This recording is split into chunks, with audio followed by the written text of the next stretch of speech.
자, 오늘은 어학원 선정하기 두 번째입니다. 어학원을 이렇게 한번 선정해보자 라는 제목으로 여러분들에게 강의를 좀 해드리도록 하겠습니다. 저번에 설명해드렸던 사설학원과 대학 부설에 대한 설명이 여러분한테 좀 많이 도움이 되셨으면 좋겠습니다. 저도 이 유학원을 운영을 하다 보면 학생들에게 개개인한테 맞는 프로그램을 선정해주는 일이 정말 어렵습니다. 왜냐하면 그 사람의 성격, 자라온 환경, 그리고 또 그 사람이 또 얼마나 또 한국에서 영어 학원을 다녔었는지, 토익 점수는 얼마인지, 그리고 또 영어에 대한 이해도는 얼마나 되는지, 그리고 앞으로 또 영어를 통해서 어떤 일을 하려고 하는지, 뭐 이런 여러 가지 사항들을 제가 또 학생을 통해서 알아야 됩니다. 그렇게 하기 위해서 또 대화도 많이 해야죠. 그냥 뭐 일방적으로 제가 어떤 학원이 좋습니다, 다니세요, 이건 아니거든요. 그래서 저도 학생들하고 상담을 하다 보면 1시간, 2시간 막 이렇게 상담을 하는 경우가 있습니다. 개인적인 얘기도 많이 물어보고요. 뭐 남자친구가 있냐, 여자친구가 있냐, 이런 얘기도 물어보고, 부모님은 어떤 일 하시고, 학교에서 대학은 어디 다니시고, 뭐 전공은 뭐 하시고, 뭐 이런 것들 다 물어봅니다. 정말 많은 시간들을 물어보고, 원하는 바가 뭔지, 어떤 스타일로 공부를 하기를 원하는지, 그러니까 많은 대화가 필요합니다. 그러고 나서 학원을 선정을 합니다. 그런데 잘 생각해 보시면 알겠지만 이미 유학원 갔다 오신 분들 계시죠? 대형 유학원에서는 도대체 어떻게 이 학원을 선정해 주던가요? 물론 1대1로 하시는 분들도 계시죠. 아니면 몇 시에 우리가 오늘 학원에 대한 설명이 있으니 어디로 오세요? 쫙 앉혀놓고 칠판 수업을 학원에 대해서 설명을 이렇게 하시는 분들도 있고, 종이를 나눠주고 그거를 쭉 읽어주시는 분들도 있고, 그게 아마 대형 유학원들의 특징인 것 같습니다. 그러니까 이 상담 선생님들이 미국에 직접 왔다거나 막 그런 거를 하는 게 아니라 그냥 교육 받은 대로 여러분들한테 전달해 주는 거죠.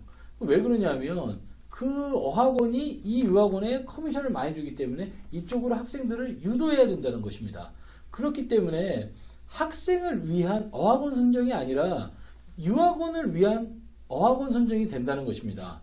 그러면 여러분들이 지금 어학연수 오는 건 여러분들 영어 실력 늘리고 미국에서 생활 잘하기 위한 것인데, 지금 이런 식으로 만약에 어학원을 선정할 수 있도록 유도를 한다면 그게 여러분들한테 도대체 무슨 도움이 되겠습니까?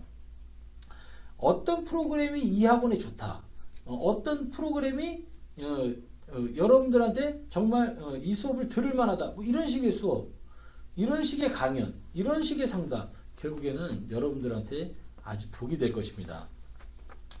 자, 그리고 또 하나, 학원을 6개월을 등록할 것이냐, 9개월을 등록할 것이냐, 여러분들이 결정하고 나면 그 다음에 바로 들어가는 게 등록 기간입니다.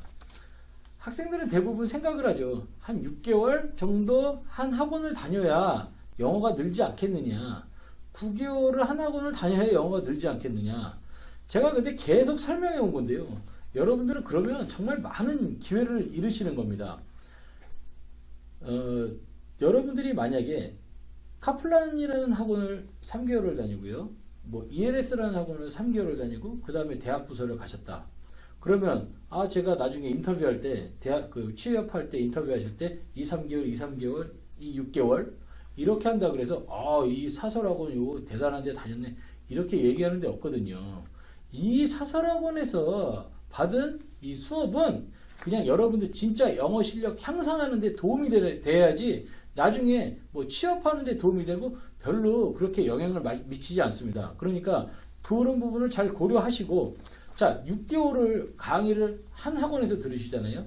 그러면은 사설학원들은 모두 월요일날 개강입니다. 자, 월요일날 딱 가서 많은 한국 학생들과 중동 학생들과 여러분들이 엔트런스 테스트를 보실 겁니다. 그리고 그 다음날 레벨이 정해지겠죠. 그날 엔트런스 테스트 볼 때 만났던 한국 학생들, 그리고 그때 들어가서 만났던 또 한국 학생들, 이 학생들이 앞으로 6개월, 9개월 계속 쫓아옵니다. 반이 다른데요? 반이 다르지만 왔다 갔다 하다가 그날 시험 같이 본 사람 이러면서 친구 되고, 그리고 또 그 친구가 계속 레벨을 똑같이 쫓아서 올라간다거나 아니면은 그 학원에 계속 있습니다. 그러니까 여러분들은 장기 등록을 하면요, 진짜 안타까운 게 뭐냐면 좋은 우정은 쌓으실 수 있다 이거죠, 한국 친구와. 근데 여기 우정 쌓으러 오셨나요? 공부하러 오셨잖아요. 그러니까 여러분들 우정은요, 한국에 있는 중고등학교 때 친구, 대학교 친구들하고 저기 싸우세요. 여기 와서 학원 동기 만드셔갖고 학원 친구와 우정 쌓으실 필요 전혀 없습니다. 그렇게 되면 여러분들 언어 연수는 완전히 엉망이 되는 겁니다. 그러니까 이런 부분들 좀 잘 고려를 좀 하셨으면 좋겠습니다. 그럼 어떤 학생들은 이런 얘기를 합니다. 아니 그러면 내가 어학원을 선정을 해서 그 미국에 들어가서 만약에 학원이 마음에 안 들면 바꾸면 되지 않냐고 그렇게 얘기를 하는 사람들이 있는데요. 자, 이거는 정말 조금 위험한 생각일 수도 있고요. 그리고 또 여러분들이 손해보는 장사가 될 수도 있습니다. 첫 번째, 처음에 받아갖고 들어온 그 대사관에서 그 I-20을 가져가셔서 비자 인터뷰를 하셨잖아요. 그걸 가지고 만약에 중간에 저는 3개월만 다닐 거예요. 그래서 현지에서 만약에 바꾸게 되면 잘못하면 이민법적으로 문제가 생기실 수도 있습니다. 그래서 저도 항상 학생들한테 저희 학생들 같은 한 3, 4개월 정도밖에 안 끊어갖고 오거든요. 한 달, 첫 달, 두 달 금방 지나갑니다. 세 달, 네 달 학원에 대해서 파악하고 선생님한테 파악하고 나면 그 학원이 끝납니다. 그럼 저는 다른 학원으로 더 공부를 많이 시키는 학원으로 이렇게 옮기게 하죠. 자, 그런데 만약에 여러분들이 6개월을 그렇게 끊어갖고 왔는데 비자를 그냥 그 I-20을 가지고 가서 받아왔는데 그걸 만약에 중간에 임의적으로 바꿔버리시면 여러분들 나중에 미국에 다시 입국하실 때 문제가 생기실 수도 있다는 거 잊지 마시고요. 두 번째, 리턴 문제입니다. 돈 리턴. 그러니까 환불이죠. 여러분들이 만약에 6개월 등록을 해갖고 800만 원을 냈다고 생각을 하시면 여러분들이 3개월만 다녔으니까 나머지 3개월 400만 원은 돌려받으실 수 있으실 거라고 생각하겠지만 대형 유학원 같은 경우에는 커미션을 거의 한 40% 정도 받습니다. 그 40% 대형 유학원에서 돌려주지 않습니다. 그러면 거기서 또 60% 그러면 남지 않습니까? 400만 원에 60%? 그럼 400만 원에 남은 60%를 학원에서 학생분에게 다 돌려주느냐? 절대 그렇게 하지 않습니다. 그렇기 때문에 나중에 중간에 환불받는 돈은 남은 돈 전체 금액의 한 40% 정도 받습니다. 그렇게 되면 여러분들이 그런 생각 하시게 됩니다. 그냥 여기 다니자. 돈 그렇게 손해보지 말고 그냥 다니자. 내가 다른 학원 간다 그래서 내가 영어가 그렇게 늘 것도 아닌데 그 무슨 부귀영화를 누리겠다고 그 40%, 60%나 되는 돈을 날리면서 학원을 옮기느냐. 그렇게 그냥 주저앉게 되는 거죠. 한국에서 출발하기 전에는 유학원들 얘기하죠. 100% 다 돌려준다고. 그렇지만 나중에 돌려달라고 얘기하면 학원 측에서 얘기하는 게 늘 똑같습니다. 학원 룰이라고. 유학원 룰이 아니라고. 미안하다고. 어떻게 하실 겁니까? 소비자 보호 연구원 뭐 이런 데 하실 겁니까? 그런데 그거는 안 되는 게 왜 그러냐면요. 미국 학원의 룰이지 한국 유학원의 룰이 아니기 때문에 거기서도 어떻게 할 수가 없습니다. 제가 왜냐하면 그런 과정들을 봤는데요. 그 학생들 돈 하나도 못 돌려받았습니다. 그래서 처음에 학원을 선정을 할 때 너무 장기로 등록을 하시지 말고 좀 짧게 등록을 하시고 만약에 이 짧게 등록한 학원이 마음에 들지 않았을 경우에 다음 학원으로 옮길 수 있는 기회를 만들어 놓으시라는 겁니다. 자, 이렇게 하니까 여러분들이 이제 학원 선정할 때 처음에 얼마나 이 학원을 선정하는 게 중요한 일인지 아시게 될 겁니다. 아셨으리라 믿습니다. 네. 그리고 자, 그러면은 우리가 진짜 고민해야 되는 게 뭐냐면 어떤 어학원이 내게 맞을까? 그 부분이거든요. 이런 사람이 있으면 좋겠죠. 나하고 성격도 비슷하고 영어 실력도 비슷하고 그리고 또 생활 환경도 좀 비슷한 학생. 이런 학생이 미국 가서 어학연수를 하고 와서 갔다 와 보니까 영어가 많이 늘었더라. 그럼 저는 그냥 이 학생 그대로 따라가면 되거든요. 그런데 그런 게 어디 있겠습니까? 당연히 없죠. 그래서 이게 참 어학원 선정하는 게 쉬운 일이 아닌 것 같습니다. 학원은 말 그대로 영어를 배우는 곳입니다. 영어를 배우는 곳이고 그러면 전문적인 선생님한테 영어를 배우셔야 되겠죠. 솔직히 근데 학원에 가면요. 그 선생님들이 그렇게 전문적인 선생님들이 없습니다. 그러니까 대학교를 그 영문과를 나왔다거나 아니면 영어 교육학과를 나왔다거나 그래갖고 여러분들을 가리키는 게 아니라 대부분 선생님들은 어디서 티솔 프로그램이라는 그 한국의 뭐 태풀, 뭐 티솔 하는 그 프로그램을 듣고서 한 6개월 정도 과정, 어떤 선생님들 뭐 한두 달 과정 듣고 전혀 그 뭐 컬리지도 안 나온 사람이 와서 선생님을 하고 있는 그런 학원도 제가 봤습니다. 그러니까 전문적인 선생님이 없는 경우도 정말 많다는 거죠. 그런데 중요한 건 그런 전문적인 선생님이 아니라는 사실을 여러분들은 알아내실 수 있나요? 문제는 뭐냐면 여러분들이 준비가 안 됐기 때문에 여러분들이 그 선생님들이 어느 정도 실력을 갖고 있는지도 모릅니다. 예를 들어서 아니 미국 사람이니까 영어를 가르칠 수 있지 않냐고 그렇게 얘기하시는데 반대로 한번 이런 생각 한번 해보십시오. 베트남 사람이 그 여러분한테 한국어를 좀 가르쳐 달라고 그러면 처음에는 이제 여러분들도 가르쳐 주시겠죠. 뭐 안녕하세요, 감사합니다, 뭐 언제 오셨어요, 만나서 반갑습니다, 뭐 좋아하세요, 뭐 이런 거는 하겠죠. 그런데 좀 더 깊게 들어가서 문법적으로 뭐 자음동화가 어떠니, 도음법칙이었더니, 초성이었더니, 중성이었더니, 뭐 우리나라 모음은 몇 개 있고 자음 몇 개 있고 그거 일일이 다 국문학과 나온 사람이나 국어 교육학과 나온 사람처럼 그렇게 잘 가르쳐 주실 수 있습니까? 결국에는 영어 선생님들도 그렇게 좀 부족한 부분들이 있습니다. 이 사설학원이나 뭐 대학부설이나 여기 있는 선생님들은요. 그런데 잘 찾아보시면 그런 조건은 못 채우더라도 학원 커리큘럼이 좋아서 선생님들이 그 안에서 움직이는 그런 학원들이 있습니다. 그런 학원들은 첫 번째 선생님 미팅을 갖습니다.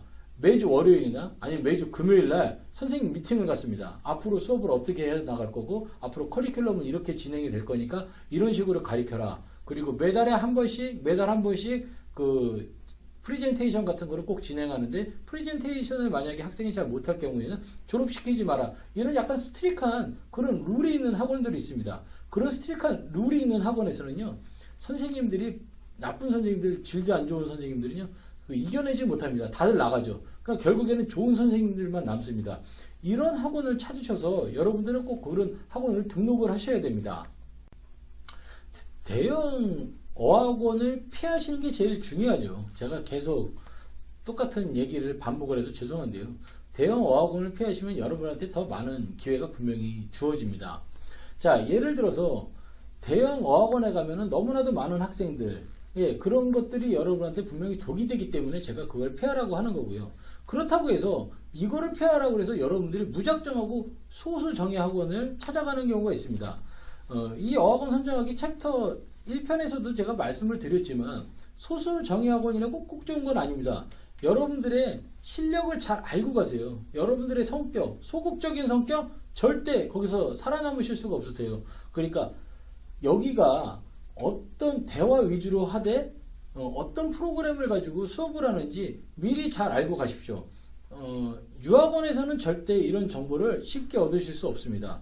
갔다 온 사람 아니면 저한테 전화하십시오. 아니면 지금 여기로 제 이메일 나오고 있으니까 이 이메일로 연락을 하십시오. 그러면 제가 그거에 대한 답변도 드리고 전화번호 남겨놓으시면 제가 전화해갖고 그런 부분에 대해서 상담을 또 해드리도록 하겠습니다. 자, 그런데 그렇다고 해서 무작정하고 대학 부서를 전문성이 뛰어나니까 제가 전번에 설명해드린 대로 그것만 따른다면 대학 부서를 가는 게 낫지 않겠냐고 여러분들이 얘기를 하실 수도 있습니다. 그런데 잘 들어보십시오. 제가 그 전문성이라고 얘기하는 그 수업 방식에 보면 듣기, 쓰기, 읽기, 말하기 선생님들이 다 따라오 들어온다고 말씀을 드렸죠. 뭐 듣기는 또 1, 2로 나눌 수도 있고 뭐 더 전문적으로 가르치려고 할 겁니다. 그런데 여러분 이 수업이 여러분들한테 정말 안 좋을 수가 있습니다. 한 선생님이 들어오고 1시간 수업하고 나가고 또 한 선생님 들어와서 수업하고 나가고 또 들어와서 나가고 이렇게 하다 보면요. 어떤 학생들이 뭐라고 하냐면 영어를 제대로 준비 안 해갖고 온 학생들은 선생님만 바뀌다가 그 프로그램이 다 끝나버렸다 그러더라고요. 그게 3개월이 아니라 6개월 동안 했는데 6개월 동안 선생님만 들락달락 하고 자기가 뭘 배웠는지 잘 모르겠다고 그런 얘기를 했습니다. 자, 이게 정말 그래서 6개월 정도 대학 부설에서 연수를 한 친구와 그리고 또 사설에서 연수를 영어를 조금 못하는 친구들이 스타트를 했을 때 요 6개월이 끝났을 때 영어 실력 차이가 많이 납니다. 처음에 내가 스피킹이나 뭐 이런 거에 대해서 좀 자신이 없으면요 무조건 사설학원 선택하셔야 됩니다. 이게 사실은 저희 유학라이브닷컴에 그 되게 그 히든 카드 같은 그 커리큘럼인데 제가 이 강의를 통해서 말씀을 드리는 겁니다. 왜냐면 히든 카드니까 여러분들이 이용을 하셔야죠. 처음에는 무조건 사설학원입니다. 사설학원에서 5개월에서 6개월 정도 트레이닝을 받으십시오. 한 선생님한테 한 달 기준으로 해서 수업을 받으십시오. 그리고 한 달이 지나면 또 다른 선생님을 옮기십시오. 사설학원에도 보면 같은 레벨에 여러 반이 있는 경우도 있고 이 반에서 한 달 배웠으면 다음 레벨로 올라가실 수도 있습니다. 내가 실력이 안 늘었으면 같은 레벨에 다른 반으로 올라가서 다른 반으로 가셔서 한 달에서 한 달 반 정도만 딱 수업을 한 선생님에게 받으십시오. 그리고 또 옮기십시오. 그리고 또 또 시간이 지나면 또 옮기시고 그리고 또 이 학원에서 이렇게 해서 3개월 정도 수업을 했으면 다른 학원을 가십시오. 다른 학원을 가면 분명히 다른 시스템, 다른 스타일의 선생님, 다른 친구들이 있습니다. 또 새롭게 만나십시오. 처음에 리프레시하는 마음, 새로 시작하는 마음, 컴퓨터에 나오죠. 새로 고침, 새로 싹 고치는 겁니다. 다시 긴장하고 다시 공부 시작하는 겁니다. 물론 기존에 공부했던 게 있기 때문에 당연히 여기 올라가면 더 높은 반에 올라갈 겁니다. 걱정하시지 마시고 새로운 데 또 도전하시면 그 도전하는 과정에서 새로이 또 영어를 또 시작하시게 되고 더 많이 말을 하시게 될 겁니다. 그러면 여러분들이 사설학원 하시면서 정말 성공적인 사설학원 수업을 마칠 수가 있습니다. 이렇게 수업을 받고 나서 대학 부서를 가십시오. 대학 부서를 가면 이 정도 트레이닝을 받고 나면 만약에 레벨이 1부터 10까지 이렇게 했으면 여러분들 충분히 레벨 8까지도 가실 수 있습니다. 물론 기존에 영어 잘하는 친구들도 있죠. 영어 시험만 잘 보는 친구, 스피킹 안 되는데 스피킹만 잘하는 친구, 영어 시험 잘 못 보고 뭐 이런 친구들이 있을 겁니다. 그런데 아주 영어를 토익이 저는 토익이 원래 한 900점? 950점이에요. 사실 900점하고 950점 별로 차이가 없더라고요. 그 학생들 하는 수준을 보니까, 영어를 하는 수준을 보니까. 근데 900점에서 950점 정도 하는 분들은 처음부터 대학 부설 가십시오. 괜찮습니다. 그런데 내가 토익 봤는데 저 한 750점, 800점이에요. 무조건 사설학원에서 6개월 하십시오. 저는 400점인데요. 예, 좀 준비하고 오십시오. 좀 답답하네요. 400점. 그런데 제가 이 상담하다 보면 400점대가 한 70%는 되는 것 같습니다. 그러니까 오시기 전에 400점인 분들은 좀 그 스피킹 연습을 조금 테이블 좀 들으시고 테이블 너무 옛날 말이네요. 좀 이렇게 좀 CD도 옛날 말인가요? 그런 걸 좀 프로그램을 좀 들으시면서 좀 스피킹을 좀 연습을 좀 해갖고 오시고 여기 오셔갖고 사설학원에서 5, 6개월 정도 하시고 나서 대학 부설에 가시면 어떤 상황이 생기느냐? 선생님이 아까 따로따로 막 이렇게 들어온다 그러지 않았습니까? 그게 여러분한테 정말 너무나도 좋은 경험이 됩니다. 왜냐하면 각계 다른 선생님들이 와서 수업을 하니까 많은 선생님들을 만나는 거죠. 내가 영어를 못할 때는요, 이게 선생님만 왔다 갔다 하는 거였는데 내가 영어를 잘할 때는요, 정말 전문적인 선생님이 와서 가르친다는 걸 느끼실 수가 있습니다. 그러니까 이게 항상 제가 얘기하는 건데 처음에 사설학원 갔다가 마무리 대학 부설 전문적인 프로그램, 비즈니스 프로그램이나 이런 걸 꼭 들으시라는 겁니다. 이 과정이 11개월, 12개월 정도 하고 나면 여러분들이 아마 놀랄 정도로 영어가 많이 늘어 있으실 겁니다. 자, 이제 마무리를 한번 지어보도록 하겠습니다. 다 처음부터 다 얘기해 드릴 필요는 없을 것 같고요. 여러분들이 어학연수를 하는 데 있어서 정말 그 커리큘럼을 잘 짜는 게 되게 중요합니다. 그런데 다시 말씀드리지만 유학원을 위한 커리큘럼을 짜서는 안 됩니다. 나를 위한 커리큘럼을 짜세요. 그리고 오셔서 직접 단기로 끊어 오셔갖고 눈으로 직접 하셔갖고 확인하시고 그 다음에 학원을 선택하십시오. 그러면 여러분들이 당연히 나한테 맞는 학원을 찾을 수 있고 주위의 친구들, 여기 와서 어학연수 하고 있는 친구들한테 얘기를 들을 수가 있습니다. 물론 그 친구들, 제가 항상 얘기하는데 그 친구들의 영어 실력을 보십시오. 그리고 나하고 어떤 면이 비슷한지, 그래갖고 그 친구 얘기를 들어야지. 무작정하고 이 친구가 좋다고 하면 이 친구는 노는 걸 정말 좋아하는 친구입니다. 그러면은 아까 말씀드렸던 액티비티만 막 그냥 발달되어 있는 그런 학원에 가셔갖고 여러분들 그냥 노는데 푹 빠지실 수도 있습니다. 학원, 너무나도 중요한 겁니다. 그러니까 스스로 좀 인터넷 정보, 지인한테도 좀 정보를 얻고 좀 다양하게 좀 학원은 정보를 여러분들이 이렇게 좀 습득을 하셨으면 좋겠습니다. 여기까지 어학원 선정에 대한 설명을 마치도록 하겠습니다. 감사합니다.